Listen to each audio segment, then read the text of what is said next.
Hello, ladies and gentlemen.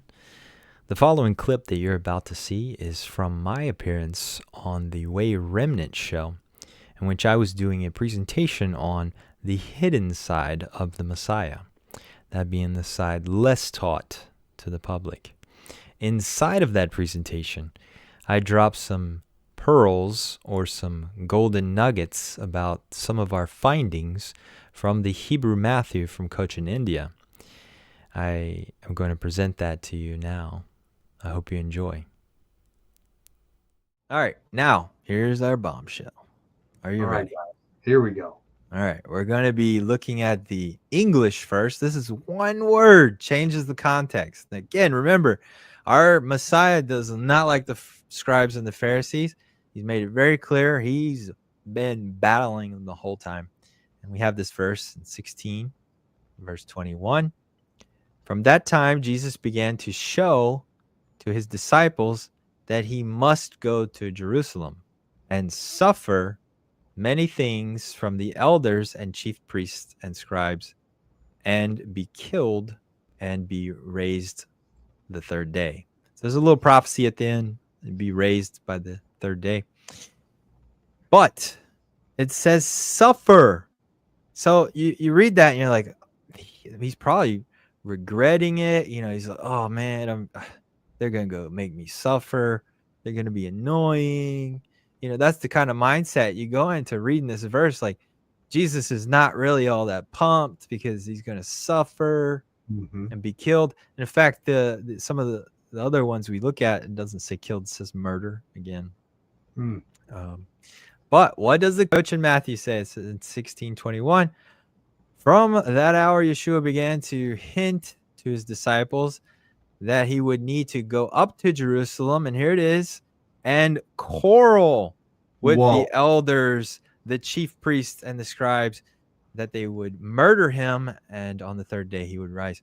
Quarrel. Wow. He's going to spar with them. And I got boxing gloves up there because I love boxing. Let's get ready to rumble! Boom, boom, boom. Now that's a big change. Gosh, that's so good. Yeah, wow. And so the context is, okay, he's been blasting the Pharisees up until now, and after this, he goes on this long diatribe about how they're terrible, don't do like they do, they're hypocrites. Yeah. So it completely fits with the text to have quarrel there instead of suffer. Wow. This is what we find in the Hebrew Matthew from Cochin, India. And that's the thing about this manuscript. Wow. So amazing. It's like again, you have this puzzle, most of it's put together, and then there might be a section where the puzzle piece is like turned incorrectly and it's not fitting. Yeah. Well, this is you turned it just right and it falls right in. You're like, boom.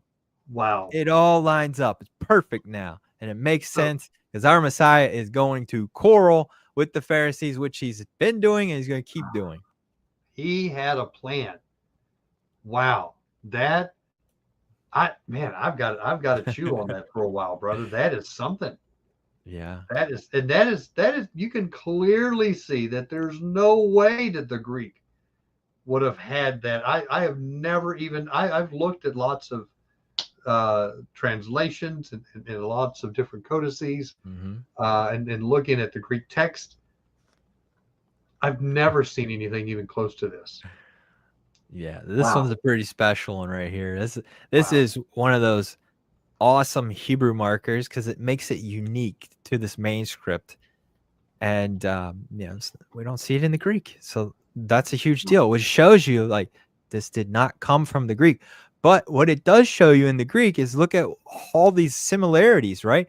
So we have he's going back to Jerusalem, he's consulting with his disciples. You have the listing of the Pharisees and the scribes, and then also they're trying to kill him, and he's going to he's going to rise on the third day. So, we don't just throw the Greek out. Greek is, God was still involved in this. It was man who tinkered with it and translated it funny, but you still have the stuff there. It's just, sometimes. This is focused, man. This is mind blowing to me that he planned He's Yeah. like, he said, things are winding down. I like the fact that you have the gloves off. He's not, he's taking the gloves off. He said, I'm going in, and we're gonna, brother. We grew up with the saying, I want to tell it like the cow eats the cabbage. Yeah. We're gonna shuck some corn, right? Yeah, and this is some good stuff, and it Yeah. blows my mind. Again, the hidden side of Messiah. This is not one that you would think of, because typically you would think of, well, Yeshua was there, and then they're trying to trick him, and so he is answering, and he's got some. No, he's going there to quarrel. Wow. And in Woo! that quarreling, he's revealing the truth is coming to the light. They're Yeah. being exposed. Your sins will find you out. He is Wow. saying their sins in front of everybody. You're stealing. Yeah. You're liars. You're hypocrites. Wow. Inside of you is evil. Man. This is our Messiah. Nothing is hidden from him. And this is the point of my message. He's being rebellious. Of course, what is he being rebellious against? Well, the religious establishment of his day. They're making it hard for people. He's a rebel in that sense, a religious rebel. He is not soft. He is an alpha male lion from the tribe of Judah who is fearless. And in fact, we'll see that in the next verse. He's instructing his disciples to be fearless. So if we are to walk like him, what are we supposed to be doing while we're here besides, loving our neighbor? We can be righteous and powerful and bold and still be gentle at the same time and point out things like this and call out things that you see that are injustices. That's really what he's doing. He's exposing injustice in the world. Wow. And we're certainly within our rights to do that as believers. We just read through the other night about Phineas. Wow.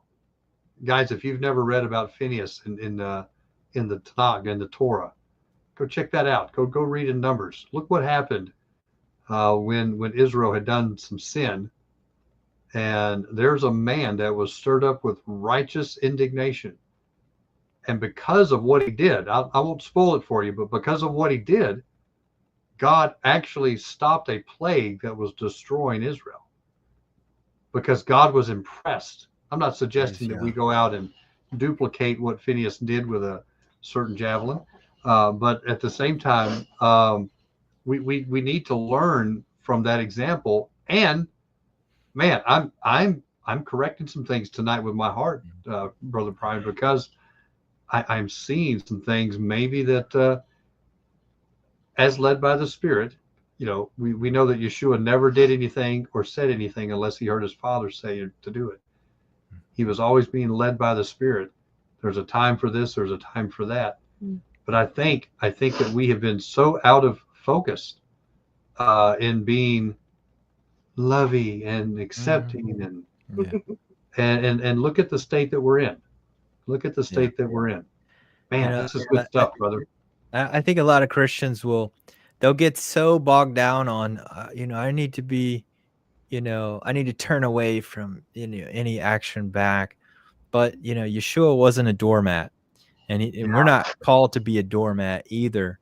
And we can speak up, we can question with boldness, and we can expose things, and we can walk like him. And he wasn't soft, and he was bold as a lion, like Proverbs says. Yeah.